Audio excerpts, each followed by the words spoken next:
Beware fake mustaches. Today's episode will be the final conclusion of season 2. Yes, it is now December 28th of 2016. We did it. Well, I didn't do it, but we got season 2 done. Yay! And then we do season 3. That's how it works. In next month. So take that. This arc will be covering the Boba Fett arc, which is personally my favorite of this entire season, and probably last season as well. All right, don't lose your pants over it. Right? Because Death Trap. Here comes Death Trap. R2 come home, and Lethal Trackdown. And since he's so excitable, you can start. So this is a good continuation bridge between you have this son and father, and then it continues into the arc of why he became the way he was, what was the background origin of Boba, and how he ended up in such a situation that he did. I honestly like this arc because it had a lot of Windu and Boba, which was, they've had a lot of beefs and bad blood, and of course, someone who kills your dad, you're going to have this vengeance story for, so the episodes start out with Boba tricking the clones almost into this sort of like field trip episode. You think it's all going to be happy-go-lucky and all the kids are learning about it, but he goes on board and he sabotages the ship. And he decides to call out Windu in such a way that almost gets rid of an entire fleet of clones. And he disguises himself as one of the clones, but he doesn't see himself as a clone because, of course, he's not. And he's upset with all these clones that have the same template as his father, but they're obviously not his father, so he kind of hates them for that aspect. And then R2 comes home, which is he sets an incredible trap with his father's helmet. And, of course, when Windu sees the helmet, he figures it out, and he's like, oh, Boba's coming after us. He nearly killed me, and we need to have R2 rescue the day, which is kind of a Lassie episode almost. Like Anakin and him are stuck in a well, and they have to find somebody else to get them out. And then in the final episode, it comes down to the finale where instead of Windu actually coming, they put Ahsoka and Plo. They put Plo in Windu's spot because Windu is injured and they don't put him in there, which was kind of disappointing. And in the end, Windu and him face off, and they're like, "Look, kid, you didn't win. You're a young kid, and you're just gonna have to deal with it. That I killed your dad, and that's that." So it was kind of anticlimactic end, but all in all, a good arc for best of the season. Okay, my take on it wasn't as positive as him. I found the three of them were good, but I found it was kind of choppy. Yeah. I found it a little hard to follow. They didn't mesh. I didn't find that any of the episodes meshed well at all, generally. I mean, they're okay. They were good episodes. I just didn't find them meshed well. And it meandered, in my opinion, a little bit longer than it needed to. That was my opinion. I think you could have done this in 2 episodes, I think. Yeah. So I don't really think this was as tight a arc as it could have been or should have been. So if you go to the beginning of the Death Trap, it's what's nice about it. What I did like about it, you do see the young clones, and it tells you their story a little bit, so you get background. Again, the show's always trying to give you new parts, and now I'm trying to show you what the young clone cadets, when they're basically kids, do. And it's kind of, and maybe also kind of sad, because you realize they're so militarized even at this young age. You hear how they talk and how they deal with things, that they are they're part of this war machine they're put into from the time they're young, and you see it, and they accept it, and everybody accepts it. And just like with the Jedi, they'll put it in the Jedi, they'll bring them in, they're 14, 12, and they're in. And before you know it, they're heading armies and killing people, and they're not even, I don't even think they some of them barely hit puberty. So it tells you a lot about the state of the society, which has become a war society, how much they are willing to put people that have no business that young, but and make them into warriors, and so they can fight from the get-go. And it's a very strange thing. You also see the Brotherhood. of which is always what it's about. The clones always are the Brotherhood, and how they are related to the young cadets, even though they're younger than they are, and smaller, and all that. They treat them as brothers because they know they are. And one of the reasons that the saboteur, Boba Fett, son of Jango Fett, is able to do what he does is they accept him as a brother, so he can wander wherever he wants, and you just tell him what story he does. When he goes to that one part, he sabotages the ship. He gives him his weapon. He says, "Oh, is that where Keep weapon?" the safety on key. Yeah, and he never thought that he would attack him. And then when he died, he said, "No, you're my brother. How could you do that to me?" So no, we're not brothers. so it's a very different mindset to do it. I'm not a huge Mace Windu fan. I always thought he's kind of an ass because he doesn't like Anakin much at all. It doesn't hide that. He's extremely skilled Jedi. He's a Jedi Master. He's very good. But I've never been a fan of his methodology. So I always think he's just kind of a dick, quite frankly. And R2 come home again. You see the continual trial of the boy Boba Fett trying to get revenge. Not only that, but you see his innocence show through because he's given opportunity to kill these people. He's the bounty hunter tells him to kill someone, and he kind of hesitates and he doesn't do it. So she does it for him and gets all pissed off that he couldn't do it. Yeah, I mean, because in the end, I mean, he says he's not one of them, but in a way he is. And later on he accepts the fact that he's the first slave, which means he's part of the system. Right. He's part of the group. So it's not like he is part of them. So he has problems dealing with them because of that. And you see that over and over again. You had the R2 pieces, which were kind of a comedy bit pieces, which were It's a kids show. What are you gonna do? I liked a little bit how when they're both trapped, Anakin and Windu are trapped under the metal.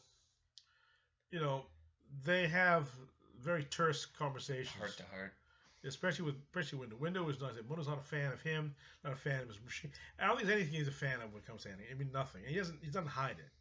But he's in charge, and Anakin follows him because Anakin's he's a Jedi. He's a Jedi Knight, but he's not a master like Windu is. Although he's a better general than Windu is. That's not even a debate. In Lethal Trackdown,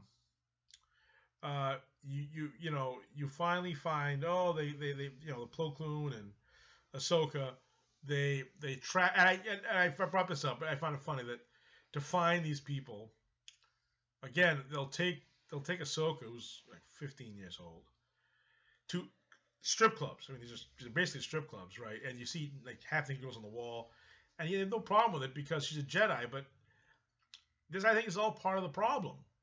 That they are so wrapped up in this war that they don't see the damage they're doing. They're willing to bring kids into places where they shouldn't be, not just as a warrior, but everywhere, because they are so consumed with winning this war that it doesn't matter. And it's part of this consumption that I think they try to show over and over again. Because obviously, think about it: would you want children involved in a war? No, obviously you wouldn't. So there you go. The lethal trackdown is interesting. It has some interesting bits. I did like the Plo Koon stuff. You will find, interestingly enough, that Ahsoka, when Ahsoka's usually assigned to other Jedi, she usually works with them okay. Many times though, she will, if they tell her to do things that she doesn't want to do, she'll say yes, master, but under her breath, like with clenched teeth, that she's upset. But you'll notice when she does it with Plo Koon, she doesn't have that at all. She's genuinely go with it because Plo Koon found her. He's the one who found her to begin with and brought her to the Jedi Order. So she'll always listen to him in that way. Where other Jedi sometimes she won't. She will, but she'll do it under duress. But she doesn't have that duress with Plo Koon. And so that I found interesting that they made a little piece with her. And again, and he also mentions that we always know that you're getting more and more like your master, Anakin. So she is becoming a lot more like him, and that's what they're always trying to set this up. Because that's why they have to say if she doesn't leave, she'll have no future, because her future is going to go one direction. So I think that's what they're always trying to tell you, the audience. I mean, so I also like that you had what was her name, the woman there, Aura Singh. Not a bad guy. I think she's pretty decent. Uh, I liked she tried to play the mother. She was the girlfriend of Django and plays the mother of Boba Fett for a while until it becomes inconvenient and she leaves, which is classic. And he feels abandoned because he trusted her and he Yeah. saw her as a mother figure. Yeah, and he did actually get her. It was his sacrifice throwing that little bomb thing that got her to escape, gave her the out to get so she can get away. Mm-hmm. So yeah, I can understand that. So yeah, Oh no, I'm sorry. I thought it was a very good arc. I just thought it could have been tighter. Could have been 2 episodes. Yep. Could have had a better meshing. I think because they traveled to so different, they move different characters around, and I don't know. It just didn't feel like it meshed as well. I think they went really deep in episode 1 of Death Trap with the cadets, which was really good. But then they don't have that same level of commitment to the other characters in later episodes in this arc. R2 come home. It's like you're getting really right in there, and then later on you're kind of pulling back. Mm. So I think they should have just stayed in there or pulled back to begin with, or also going to keep focusing more on his inner struggles. That is, Boba Fett's inner struggles with these issues he's having, which they kind of did, but not enough, in my opinion, in the later episodes. I think they should have, but again, that's me. Anyways, I give it a 4 out of 5. That was very good, but I just thought it just didn't mesh very well. But I thought it was really good otherwise. What did you give it? 5 I give it a 4 out of 5 too, because I agree with you. The Ahsoka Plune wasn't really necessary, didn't fit well. Ahsoka, at the end of Season 2, she's still making mistakes. She's still doing things, and he's still being like, dude, just chill, be patient, do these things, and she's still not learning fast enough, and it's just upsetting that they have to kind of show this character arc like, oh, she's getting slightly better, little bit, she's getting better, but this wasn't really about her at all. It shouldn't have involved her. It should have just been Windu and Boba, but of course they're not going to do that because they want to center around Ahsoka and Anakin, so of course they include Anakin in the second one, and I agree, that one felt like a Lassie episode. It was basically them trapped under a rock and R2 doing silly things, and that was also unnecessary, but it was a kid's show, so they had to do that and spread it out into 20 minutes because the writers couldn't think of anything better. Now, you bring up that point about with Ahsoka, and that exact same point was made in an episode you hated, but I loved it. It was Lightsaber Lost. Yep. Lightsaber Lost, the Jedi Master at the time, whose name I can't recall, the old man in the library there, he made the same.